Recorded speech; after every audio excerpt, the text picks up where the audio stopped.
Hi there, welcome back to my views on news. Three news stories. First one is about Ethiopia. New year in Ethiopia, and we were expecting some big announcement from Ethiopian PM Abiy, but no announcement.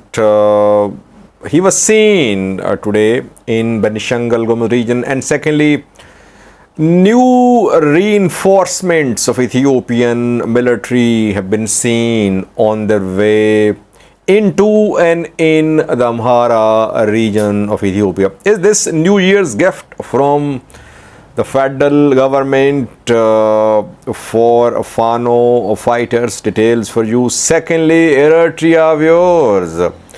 Eritrea has been opposing foreign intervention to resolve the conflict in Sudan, but several top Sudanese political party leaders, armed factions leaders are in Asmara today. A key meeting being held there between these parties and Eritrean President Isaias Afwerki. Question is, what does Eritrea want? Does it want resolution of the conflict? What does Egypt want? What does Chad want? Do these countries want to resolve the conflict in Sudan, or do they want to have their horses in this race? Which parties are attending the summit in Asmara? By the way, a few months ago, Eritrea offered to mediate in Sudan before the start of war. Eritrea wanted to mediate between the military and FFC, but back then Al-Burhan rebuffed that Eritrean offer of mediation, and Al-Burhan was in Kassala 3 to 4 days ago, which shares border with Eritrea. After that this delegation arrived in Eritrea. Details for you of this delegation. Firstly, viewers, the first news story is about the Amhara region, where it seems that government is sending new reinforcements. Several videos, pictures are being shared showing that hundreds of new troops are on their way in the Amhara region, into the Amhara region from neighboring regions. I was expecting some big announcement from the Prime Minister about the new year. No announcement so far. We have a few clips for you of these new reinforcements. Watch the clips, then we'll try to analyze what PM Abiy is up to and where he was today to send a message maybe about new Ethiopian year.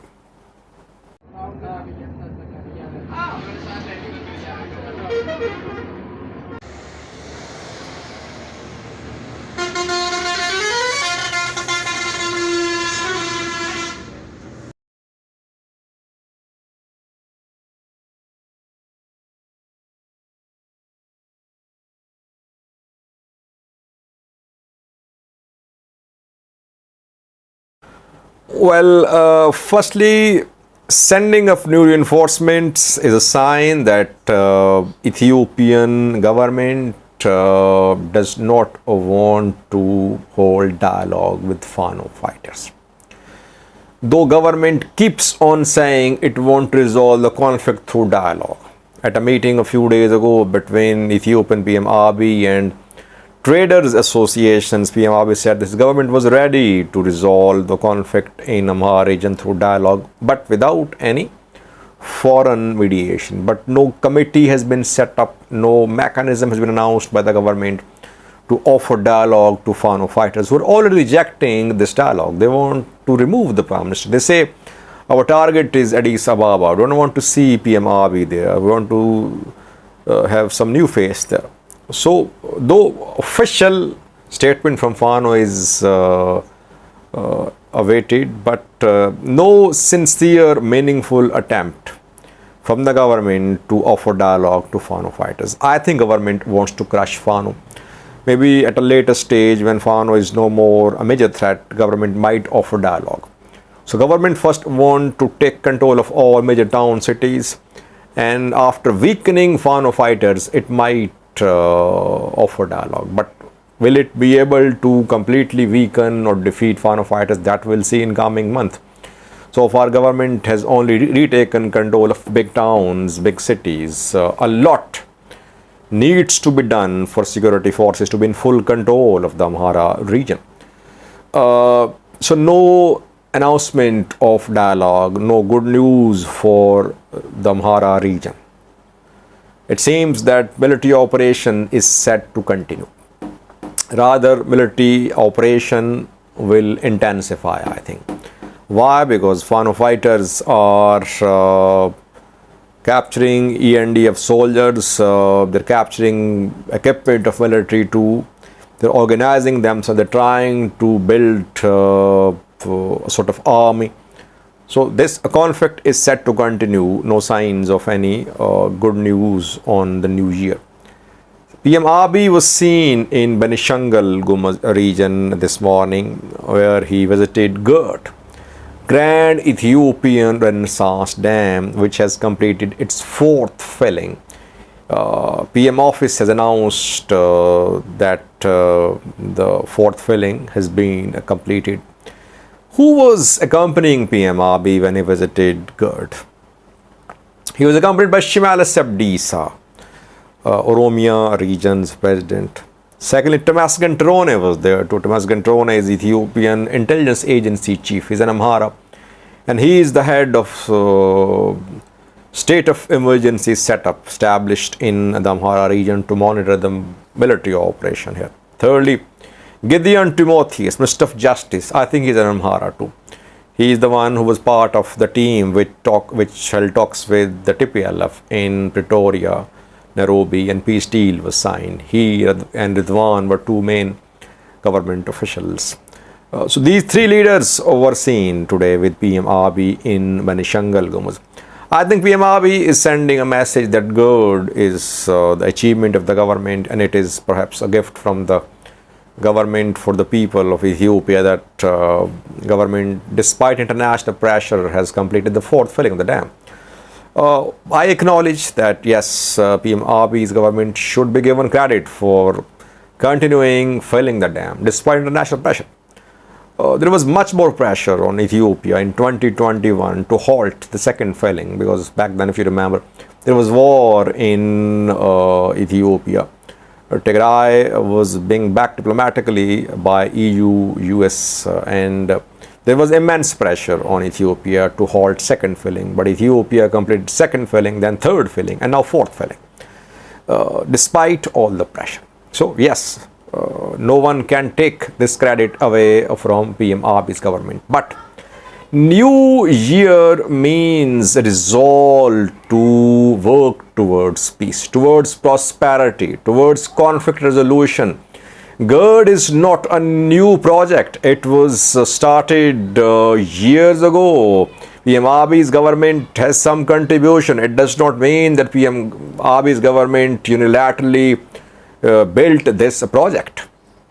PM Abiy's government should handle the crisis which started during PM Abiy's government. Crisis with Tigray was not handled properly. Both parties can be blamed, but you saw start of war, 2-year-long war.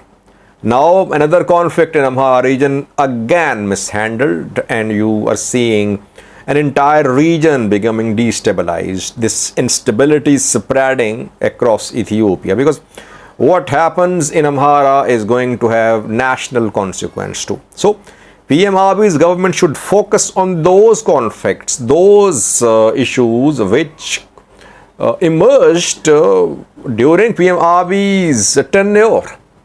People accuse the government that government created all these problems.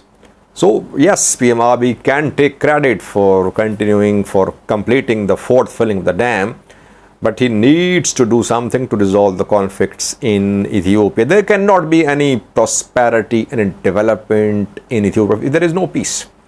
And peace can only come if there is trust, if there is start from the scratch, if there is dialogue, openness, and merit and transparency. But opposition, no rights in Ethiopia.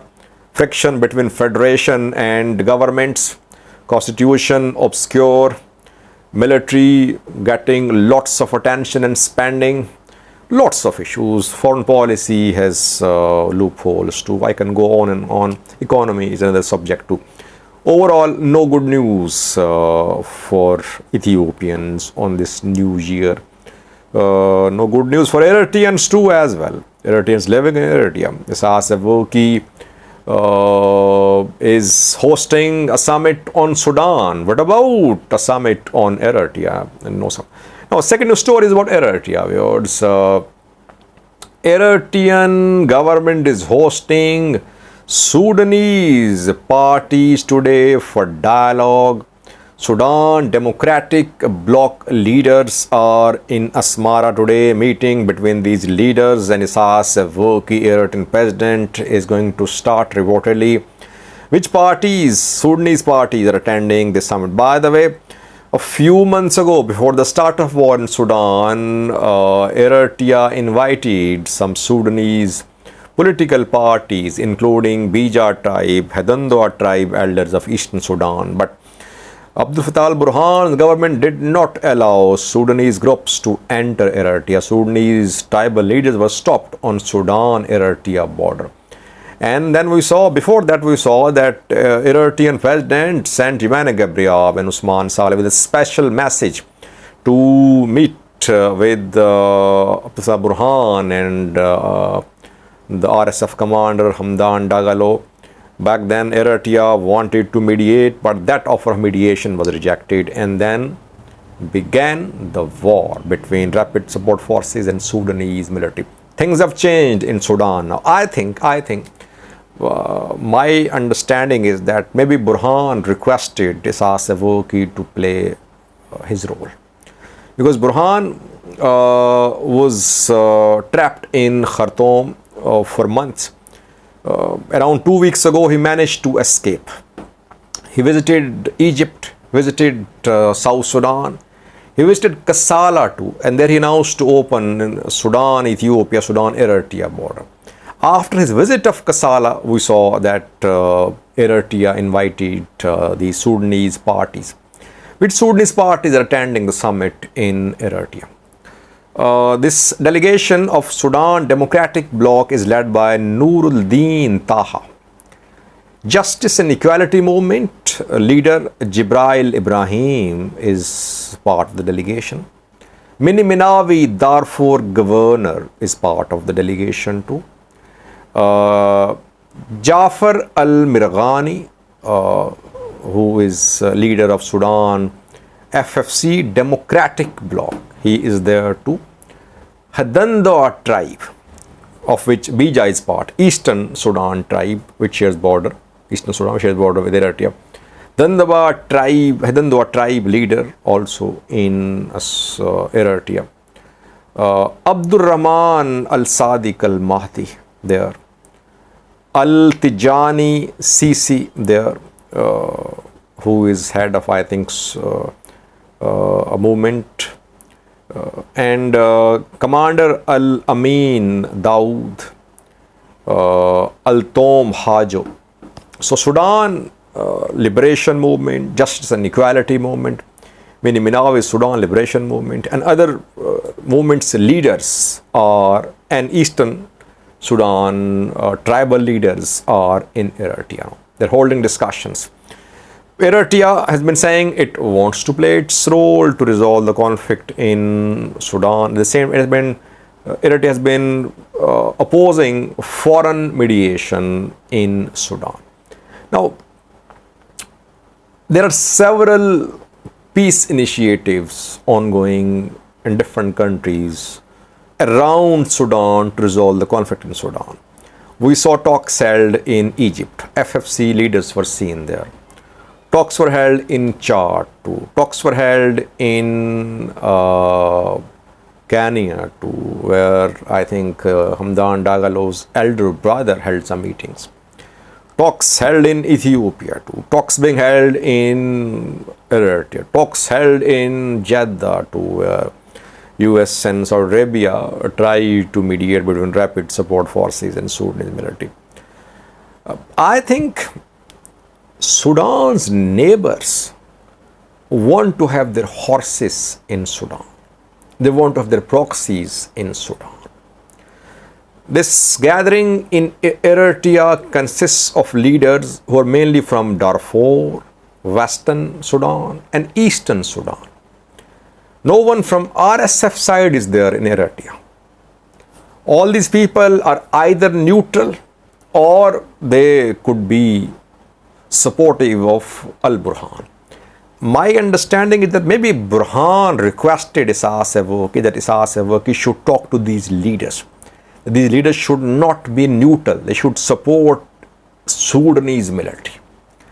Maybe that is why. And Eritrea has not been on good terms with Rapid Support Forces. Eritrea has been opposing the expansion of Rapid Support Forces towards Eastern Sudan, which is border with Eritrea. Let's see, we'll have to wait and see. But so far, Eritrea is trying to be relevant in Sudan. A lot of incoming videos about this meeting going to start between Isaias Afwerki and Sudanese leaders from Western Sudan, Darfur, and Eastern Sudan mainly. Thanks for watching.